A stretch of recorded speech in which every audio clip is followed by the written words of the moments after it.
రేవంత్ రెడ్డి తమ్ముడు ఇప్పుడే న్యూస్లో చూశాను.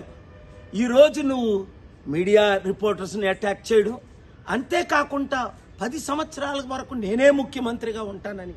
ఇప్పుడు మార్చి 15, కనీసం తాగడానికి మంచినీళ్ళు లేవు. అమీర్పేటలో మాకు ట్యాంకర్ని తెప్పించుకుంటున్నాం. 1,20,00,000 మంది హైదరాబాద్, సికింద్రాబాద్లో, 4 కోట్ల మంది తెలంగాణలో లేని మార్చిలోనే లేవంటే మరి ఏప్రిల్, మే, జూన్లో ఎలాగుంటాయి? ఒక్కసారి ఆలోచించు.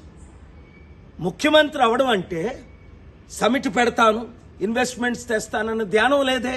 మరి ఇప్పుడు నువ్వేదో భారత్ సమిట్ నువ్వు పెడితే ఎవరు వస్తారు? ఒకసారి అర్థం చేసుకో, దేవుడు మనల్ని ఎందుకు కలిపాడు. నేను పోటీ చేయకుండా వరంగల్లో నీకు ఎందుకు మద్దతు ఇచ్చాను? రాష్ట్రాన్ని బాగు చేయడానికి, అప్పులు తీర్చడానికి, అభివృద్ధి చేయడానికి, మంచి చేయడానికి. మరి నువ్వేం చేస్తున్నావు?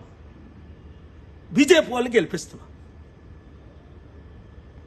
అలాగే రాహుల్ గాంధీకి, కాంగ్రెస్కి మూటలు మోస్తున్నావు అని అందరూ చెప్తున్నారు.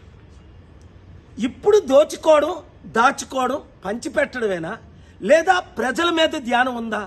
నిరుద్యోగులు ఆత్మహత్య చేసుకుంటున్నారు, రైతులు ఆత్మహత్య చేసుకుంటున్నారు, మంచినీళ్ళు లేకుండా ప్రాబ్లమ్స్ అవుతున్నాయి, విద్యా వైద్యం అన్నది కనిపించట్లేదు.